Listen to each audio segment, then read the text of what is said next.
significa Eucaros, Eucaristía y Rosario. Son las dos oraciones más poderosas que tiene la Iglesia Católica. ¿Cuál es la oración más poderosa que tiene la Iglesia Católica?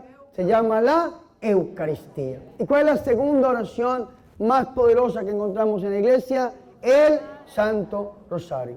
La Eucaristía es un sacramento. La Eucaristía, escúcheme muy bien, es un sacramento. Todos los sacramentos comunican la gracia de Dios, la vida de Dios. Pero un sacramento por especial no solamente comunica la gracia de Dios, sino que comunica al autor de la gracia, que es nuestro Señor y Salvador Jesucristo. En la iglesia encontramos 7 sacramentos, 3 sacramentos de iniciación cristiana, el bautismo, la confirmación y la comunión, 2 sacramentos de servicio, el matrimonio y el orden, y 2 sacramentos, escúcheme muy bien, de sanación, la reconciliación y la unción de los enfermos. Todos los sacramentos, se lo repito, comunican la gracia de Dios, la vida de Dios que se pierde por el pecado. Dice la Biblia en Romanos 3:23, todos pecaron y fueron destituidos de la gloria de Dios. ¿Qué es la gloria de Dios? La gloria de Dios es la presencia de Dios que se comunica al hombre. Eso es la gloria de Dios. La gracia de Dios se pierde por el pecado. ¿Y cómo nos devuelve a nosotros Dios la gracia? A través de los sacramentos. Cuando uno estudia algo de teología sacramental, hacen un dibujo bien bonito. Dios a un lado, el hombre al otro lado y un puente en el medio. Cuando Dios crea a los primeros hombres, Adán y Eva, gracias al pecado de nuestros primeros padres, ese puente se rompe. Se cae esa unidad entre Dios y el hombre. Y entonces, ¿qué hace Dios? Poner un puente para volver al hombre a la intimidad con Dios. ¿Y cómo se llama ese puente? Los sacramentos. 7 fuentes de sanación que nos comunican la vida, la gracia de Dios. Se lo repito por tercera vez. Todos los sacramentos nos comunican la gracia de Dios, la vida de Dios perdida por el pecado. Pero hay un sacramento que no solamente nos comunica la gracia, sino que nos comunica también el autor de esa gracia. Es decir, al que se inventó esto, al que instituyó los sacramentos, porque los sacramentos en la Iglesia Católica son de institución divina. El que los instituye es nuestro Dios, es decir, nuestro Salvador Jesucristo. Pero en la Eucaristía no solamente se nos comunica la gracia, sino, se lo repito, se nos comunica al autor de la gracia. Una persona que quiera ser verdaderamente sana, una persona que quiera ser verdaderamente libre, tiene que ser una persona cristocéntrica. Tiene que ser una persona eucarística, enamorada de Jesús en la Eucaristía. ¿Cuántos de nosotros hemos dejado de comulgar? Porque vivimos en pecado mortal, porque vivimos en unión libre, porque hace tantos años me dejé de confesar y entonces no puedo acceder al sacramento de la Eucaristía. Y nos estamos muriendo de hambre espiritual porque no nos alimentamos del cuerpo, sangre, alma y divinidad de nuestro Señor y Salvador Jesucristo. En la Eucaristía se nos entrega el Jesús real. Digan conmigo, en la Eucaristía se nos entrega el Jesús real.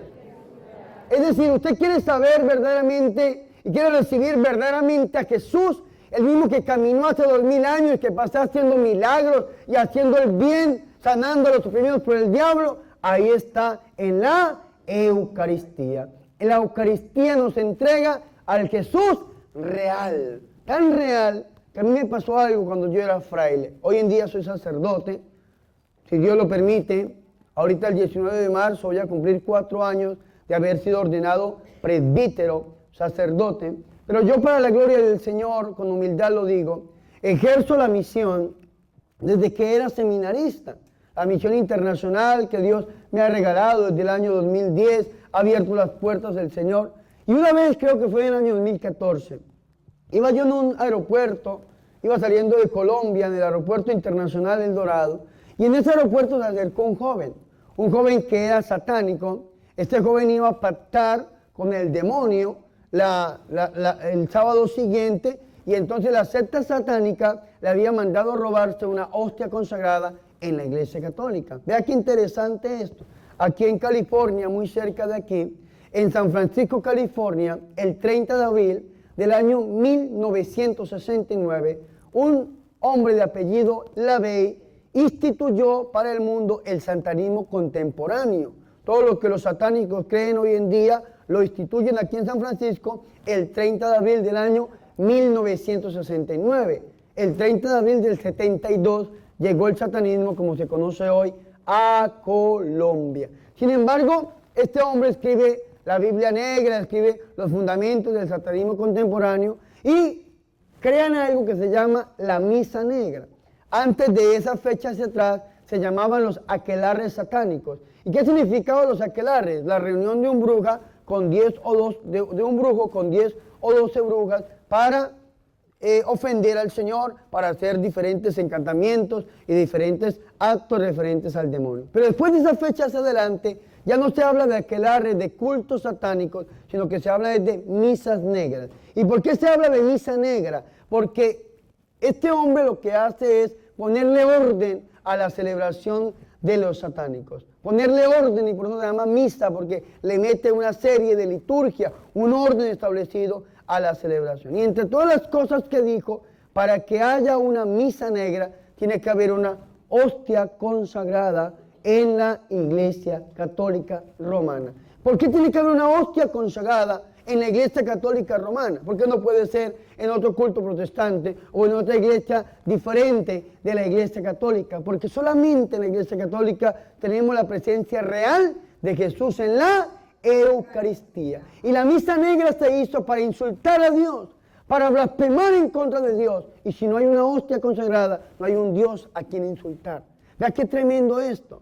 Yo me encontré hace unos días a una muchachita, no me acuerdo en qué parte de los Estados Unidos, que me decía: padre, es que a mí hay un señor que los domingos me compra la hostia en $100. Y entonces yo paso a comulgar, hago que comulgo en la mano, me la meto en el bolsillo y voy y se la vendo al Señor. Y yo no sé por qué paga $100 por una hostia, me decía esta niña. Yo decía: yo sí sé por qué, porque es un brujo, un satánico, y que la agarró a usted, le dije yo con todo respeto, como una idiota útil del demonio, y usted lo que hace es hacer un acto de sacrilegio. Se roba una hostia en la iglesia para vendérsela a un satánico que va a celebrar una hostia consagrada, una misa negra con esta hostia consagrada en la Iglesia Católica. Una vez un hombre me dijo: padre, a mí me pagan $1,600 por cada hostia que yo le llevo a una botánica, a una casa de brujería. ¿Ves qué tremendo esto? El diablo sabe que Jesús está en la Eucaristía y mueve a las personas para que se roben las hostias en la Iglesia Católica Romana. Este hombre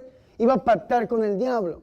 Y entonces se robó una hostia consagrada en la Iglesia Católica. Hizo que iba a comulgar en la misa, allá en la diócesis de Fontibón, en Bogotá, cuando se metió la hostia en el bolsillo y salió. Y este joven me decía: padre, yo me desesperé.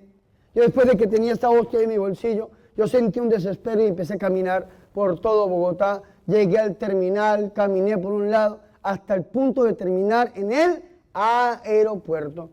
Y cuando este hombre estaba en el aeropuerto, yo iba así vestido con el hábito azul que yo tengo, y me vio y se acercó y me dijo: yo tengo una hostia consagrada en mi bolsillo y no sé qué hacer con ella. Yo le hablé del amor de Dios, no le hablé del diablo, no le hablé absolutamente de nada malo, le hablé del amor de Dios, de la presencia real de Jesús en la Eucaristía. Le expliqué por qué se había desesperado este hombre de tener esta hostia en el bolsillo, porque era un sagrario andante. Le dije yo: usted es un sagrario andante, usted es un sagrario viviente, donde usted va, lleva a Jesús en su bolsillo. Lógicamente que se lo robó para blasfemarlo, pero realmente está Jesús presente ahí. Hermano, le decía yo, Dios lo ama y lo ama tanto que le permitió estar en este lugar, hasta que lo convencí y me entregó esta hostia. Este hombre me la entrega, yo la reporto a mi comunidad, mi director espiritual me dijo: llévesela. Cuando llegue a la zona de emisión, la pone en un vasito con agua. Cuando la hostia pierde la forma, la pone en una planta. Es lo que permite la Iglesia Católica. Yo lo hice así, pero en lugar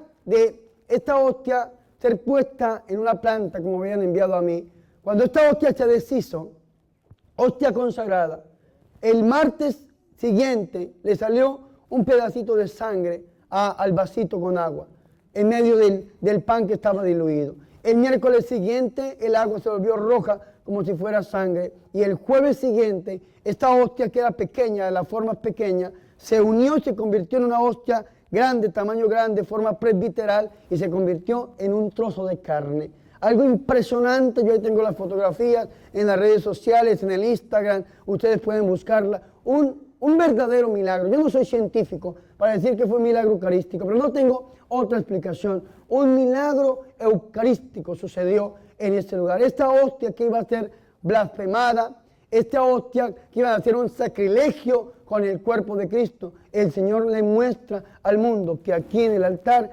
está realmente presente el cuerpo, la sangre, el alma y la divinidad del mismo Dios y Salvador Jesucristo, para su gloria y para su honra. La Eucaristía, dígala, la Eucaristía nos entrega al Jesús real. Qué interesante esto. Ahí está presente Jesús. De hecho, hay un pastor evangélico llamado Benny Hinn, es un pastor muy conocido, y dice que en la iglesia católica suceden más milagros que en la iglesia protestante, dijo este pastor. ¿Por qué? Porque los católicos creen en la presencia real de Jesús en la Eucaristía. Ahí está Jesús, dice el dogma eucarístico desde el Concilio de Trento: cuerpo, sangre, alma y divinidad de nuestro Señor y Salvador Jesucristo. Pero para llegar a Jesús, escúcheme muy bien esto, debemos conocer al Jesús total. Digan conmigo, al Jesús total. En la Eucaristía encontramos al Jesús real, pero para llegar a este Jesús real debemos conocer al Jesús total. ¿Y en dónde encontramos nosotros al Jesús total? En la Escritura, en la Biblia. Ojo con esto, el credo es un resumen de la Biblia. El credo es un resumen de la Biblia, Antiguo Testamento y Nuevo Testamento. Pero ¿en dónde encontramos nosotros un resumen del Nuevo Testamento completo, de principio a fin? ¿Dónde lo encontramos? En el rezo del Santo Rosario. El Rosario nos entrega el Jesús total. Y la Eucaristía nos entrega el Jesús real. El Rosario es un resumen del Nuevo Testamento. De hecho, la oración del Rosario es más cristocéntrica que mariana. La oración del Rosario, muchas personas dicen, pero ¿para qué le rezamos a María? Y resulta que cuando usted reza el Rosario, está meditando en el Jesús total, en el Jesús que encontramos nosotros en la Sagrada Escritura. Un ejemplo, el Rosario nos muestra a nosotros los misterios, 4 misterios: gozosos, dolorosos, gloriosos y luminosos, gracias al Papa San Juan Pablo II, que en el año 2002 nos propuso los misterios luminosos para la Iglesia Católica. Cuando usted reza los rosarios o los misterios de gozo, usted va a empezar a meditar en la encarnación del Hijo de Dios. El primer misterio de gozo, ¿cuál es? ¿Cuál es? ¿Cuál es el primer misterio de gozo? El anuncio del ángel Gabriel a la Virgen María y la encarnación del Hijo de Dios. El Hijo de Dios baja, se encarna, es anunciado. La Virgen María dice sí. Lo primero que meditamos. ¿Cuál es el segundo misterio de gozo? La visita de la Virgen María a su prima Santa Isabel y la santificación de Juan el Bautista. Qué interesante esto. ¿Cuál es el tercer misterio de gozo? El nacimiento del niño Dios en Belén. ¿Cuál es el cuarto? La presentación del niño Dios en el templo. ¿Y cuál es el quinto? La pérdida de hallazgo del niño Dios en el templo. Es decir, desde que se anuncia hasta los 12 años de edad, meditamos nosotros en este Jesús total. ¡Qué interesante esto! En el Rosario encontramos a Jesús total, a Jesús completo, desde que viene el Señor.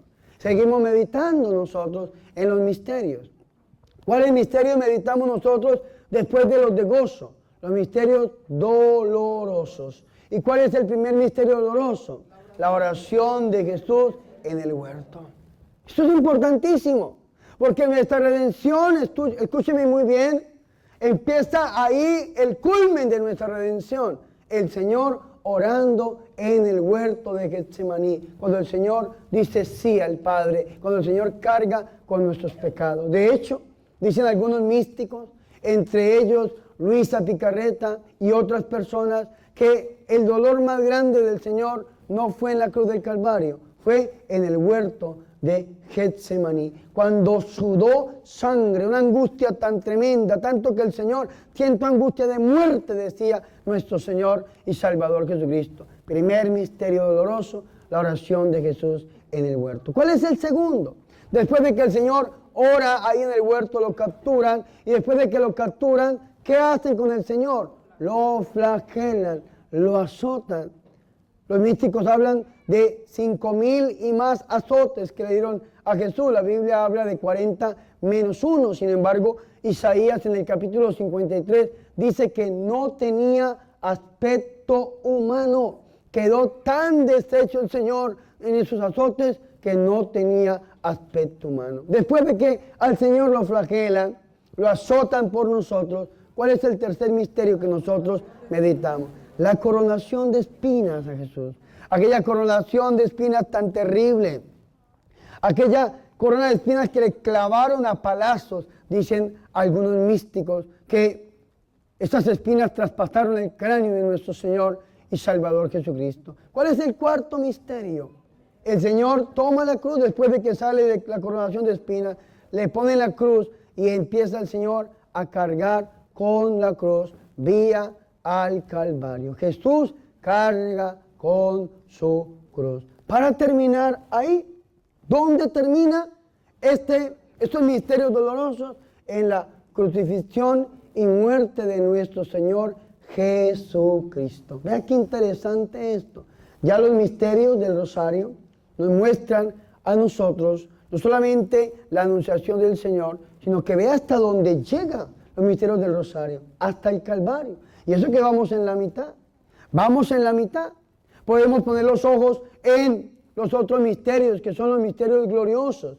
¿Y qué meditamos nosotros en los misterios gloriosos? Lo primero que meditamos es en la resurrección del Señor, porque no se quedó ahí muertito en la cruz, como dirían algunos. Los católicos dicen, algunos protestantes, dicen, los católicos son ignorantes porque se quedaron con Jesús en la cruz. No, nos acordamos donde nos redimió el Señor, pero sabemos que Jesús resucitó, porque si no hubiese resucitado, vana sería nuestra fe.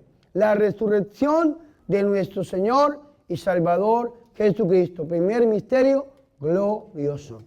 Segundo misterio glorioso. Después de que el Señor resucita, ¿qué hace el Señor? Va al cielo. Se llama la ascensión del Señor. Cuando por su propia virtud, su propia fuerza y su propia voluntad, el Señor sube al cielo. Después de que el Señor está en el cielo, ¿qué hace el Señor? Es derramado, ¿quién? El Espíritu Santo sobre la Virgen María y los apóstoles. Tercer misterio de gloria. ¿Cuál es el cuarto misterio? ¿Cuál es? Después de que el Señor está en el cielo, derrama el Espíritu. ¿Qué hace el Señor? Pues se lleva a su mamá. Por eso se llama la asunción. Cuando el Señor sube se llama ascensión. Y cuando la Virgen María es llevada se llama la asunción de la Virgen María al cielo. ¿Y para qué se la lleva? Quinto misterio glorioso. La coronación de la Virgen María como reina y señora de todo lo creado. Vea qué interesante esto. Vea qué interesante. Esto que encontramos en la Biblia lo meditamos los católicos en el rezo del Santo Rosario. Y entonces el Papa San Juan Pablo II quiso ir un poco más allá. El Papa dijo, no, pero este mundo contemporáneo necesita luz. La gente hoy está buscando la luz. ¿Y en dónde busca la luz la gente? En el yoga. ¿En dónde busca la luz la gente? En el Reiki. ¿En dónde busca la luz la gente? En la meditación trascendental, fomento de facultades extrasensoriales, la dianética, la telequinesis, la cristalterapia, esoterapia, en tantas cosas que la gente busca la luz. Y entonces el Papa dijo, no, la Iglesia Católica tiene que demostrar a la gente en dónde encuentra la verdadera luz y nos propuso los misterios luminosos. ¿Y cuáles son los misterios luminosos? Primero, ¿cuál es? El bautismo. ¿En dónde nos llenamos de luz? Si no en el bautismo. Si Jesucristo dijo, yo soy la luz del mundo. San Juan 8:12. En el bautismo. ¿Quiere luz? Mándese a bautizar. Bautícese.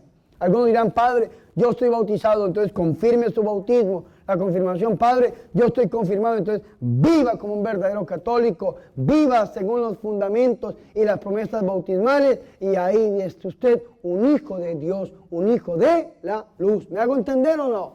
¿Cuál es el segundo misterio luminoso? ¿Cuál es? La autorrevelación, no es la boda de Caná. El misterio no es la boda de Caná. ¿Cuál es el misterio? La autorrevelación del Señor, ¿en dónde? En la boda de Caná de Galilea. Es decir, el primer milagro del Señor y Salvador Jesucristo. ¿Qué más luz que los milagros? Aunque el Evangelio de Juan no nos habla a nosotros de milagros. Esa palabra no la utiliza San Juan. Por eso los teólogos contemporáneos tienden a negar la palabra milagro o los milagros del Señor. ¿Cuál es la palabra que utiliza San Juan? Signo. El primer signo. Encontramos luz en el primer signo, en la primera manifestación del Señor, en el primer milagro de nuestro Señor y Salvador Jesucristo. ¿En dónde más encontramos luz? ¿Cuál es el tercer misterio luminoso? La venida de ¿quién? Del reino de Dios, invitando a ¿qué? A la conversión. Vea qué interesante esto. En la escucha de la palabra, es aceptar a Jesús, en la predicación de Jesús, el proyecto Jesús de Nazaret, el reino de Dios en nuestro corazón. Ahí donde verdaderamente encontramos la luz. ¿Cuál es el cuarto misterio? La transfiguración de nuestro Señor, ¿en dónde? En el Monte Tabor. Los que vayan a ir a Tierra Santa conmigo en noviembre, vamos a celebrar misa en el Monte Tabor, donde se transfigura el Señor. ¿Qué más luz que la del mismo Jesús? Cuando muestra su gloria a sus apóstoles, que estaban tristes porque les había anunciado la pasión por primera vez, se entristecieron y les muestra la gloria que les va a esperar allá en el cielo a todos los bienaventurados, y entonces el corazón de los apóstoles se alegra al ver la luz, la gloria del Señor. ¿Y cuál es el quinto misterio luminoso? ¿Cuál es? La institución de la Eucaristía. ¿Quiere luz? ¿Quiere buscar luz? No se ponga allá como las vacas. No. ¿Quiere luz? ¿Quiere luz? Comulgue.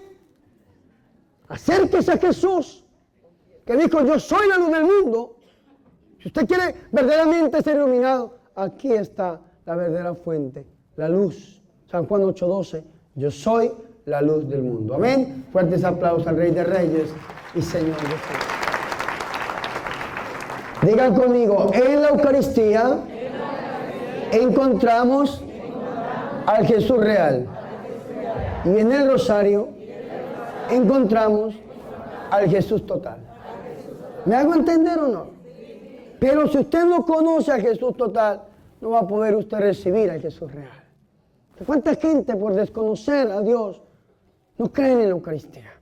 En cambio, cuando usted descubre la grandeza que encontramos en la Biblia y que la encontramos como un resumen en el Santo Rosario, usted va a entender que el centro y el culmen de la vida cristiana, como dice el Concilio Vaticano II, es Jesús en la Eucaristía. A mí hay algunas personas que cuando yo celebro mi misa, me dicen, Padre, ¿y usted por qué se demora poco o tanto en la consagración?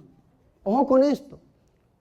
Yo no estoy de acuerdo, y no es una crítica, pero aunque parece crítica, pero yo no estoy de acuerdo en los curas que pasan por la consagración como si lo fuera a dejar el tren.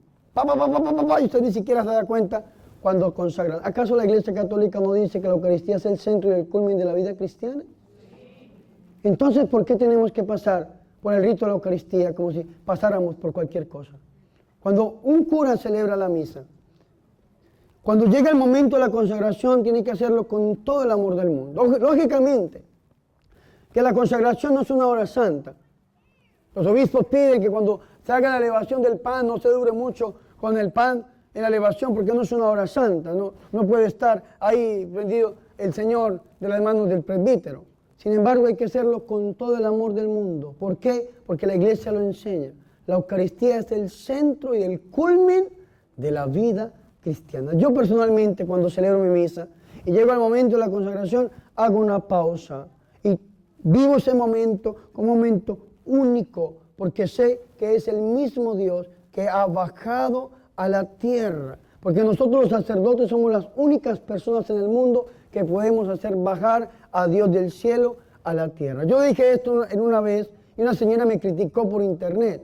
Yo dije, vea, ni la Virgen María, que la amo tanto, nuestra madre, puede hacer bajar a Dios del cielo y ponerlo realmente presente en la tierra. La Virgen María no puede, solamente los sacerdotes, los presbíteros. ¿Y por qué, Padre? Así lo quiso su Hijo. Ella con su sí lo bajó de una vez y para siempre. La Virgen María dijo sí y Dios baja del cielo y se encarna del vientre de la Virgen María. Pero cada vez que el sacerdote impone las manos sobre las especies del pan y del vino y vive el rito de la Eucaristía, ahí se hace presente el mismo Señor y Salvador Jesucristo. Yo quiero enseñarles esto a ustedes hoy y quiero llamarlos a que nosotros seamos personas eucaros, que seamos enamorados de la Eucaristía y del Rosario, de la Eucaristía, pero a través del corazón inmaculado de la Santísima y de la Purísima Virgen María. Amén. Fuertes aplausos a nuestro Señor y a la Santísima Virgen María. Eucaros, Eucaristía y Rosario. Termino con esto. Hay gente que me dice, Padre, yo tengo un problema X o Y. Mi hijo está en la droga, por hablar un tema contemporáneo, o mi hija está rebelde, o mis hijos no quieren buscar de Dios. Padre, mi esposo está en alcohol, en drogadicción, está en adulterios, o mi esposa, Padre, está en X o Y cosa. ¿Qué hago, Padre? ¿Qué hago? Pregunta a uno la gente. Aquí están las dos respuestas para usted. Eucaros, Eucaristía y Rosario. Todos los días, si usted puede ir a misa, ofrezca la misa por su familiar. Todos los días, si usted puede rezar el rosario, rece el rosario por este familiar, por este problema. Que ninguna oración se pierde. Y mucho menos las dos oraciones más fuertes que tiene la Iglesia Católica. Usted siga yendo a misa, siga rezando el rosario, que la oración se acumula. Yo digo que la oración es como el loto o el baloto, decimos en Colombia, ¿no? Esa lotería que si no se la gana se acumula y se acumula y se acumula, y a veces uno va pasando y lee 500 millones de dólares y apenas se le hace un agua a la boca, así, 500 millones de dólares, ¿cierto? Y cuando menos acuerdas que una persona ¡pum!, se la ganó de un solo, todo ese montón de dinero. Lo mismo pasa con las bendiciones de la oración. Usted no pierde la oración. Si usted reza un rosario y no hubo un cambio, no se preocupe, que eso es como el loto, se acumula, se acumula, se acumula. Si usted fue a misa, está acumulando bendiciones, que cuando los cielos se abran, la gloria del Señor va a ser derramada sobre usted y sobre su familia, y todo va a ser diferente para la gloria y honra del Señor y Salvador Jesucristo. Aleluya. Fuertes aplausos a Jesús. Nosotros debemos ser cristocéntricos y marianos.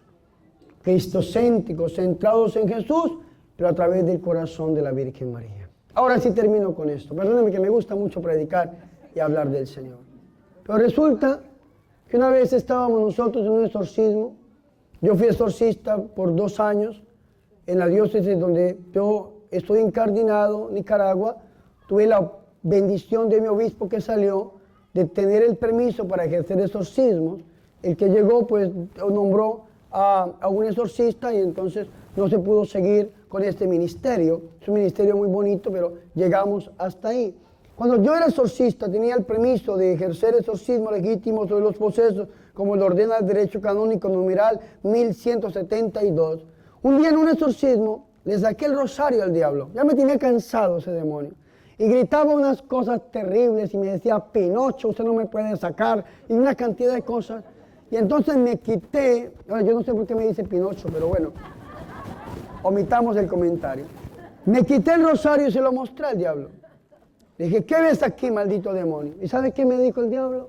Veo un látigo contra nosotros. Cuando ese diablo dijo, veo un látigo, y me voy yo al internet y empiezo a investigar, resulta que hay un escrito que se llama el rosario es el látigo contra los demonios. Y esa frase la dijo el Padre Pío de Pietrelcina. El rosario, un látigo contra los demonios. Y entonces le digo yo al diablo, y rosario, ¿cómo hace para flagelarte? Y entonces yo pensé que era pegándole así. Y me dijo, el diablo, que es grosero, me dijo, idiota, es rezándolo. Ahí está, no es que llegue usted y agarre a su esposa a rosario. Que el padre me dijo que, no. O que llame usted a su suegra y le ponga una cita. No. Sin embargo, es rezándolo. Me dijo el diablo, es rezándolo, idiota, es rezándolo. Y yo se los digo a ustedes no de la misma manera, hermanito, rezándolo. ¿Usted quiere que este látigo se active? Récelo. Padre, que mi hijo está terriblemente blasfemo, grosero, padre. Arrodíllese a rezar, que cuando una madre está de rodillas, sus hijos están de pie. Padre, que es que mi esposo no quiere casarse, no quiere buscar de Dios. Arrodíllese a rezar, que cuando una esposa está de rodillas, su esposo vive en victoria. O cuando un esposo está de rodillas, su familia vive en victoria. Arrodíllese a rezar y rece el Santo Rosario, que usted rezando este Jesús total, algún día va a estar a los pies de Jesús, recibiendo a este Jesús real que encontramos en el sacramento de la Eucaristía. Amén. Fuertes aplausos al Señor por su amor y su misericordia. Vamos a pedirle a Dios, a través del corazón de la Virgen, en esta última oración, que Él sea el que nos sane y Él sea el que nos libere. Gloria al Padre, al Hijo y al Espíritu Santo.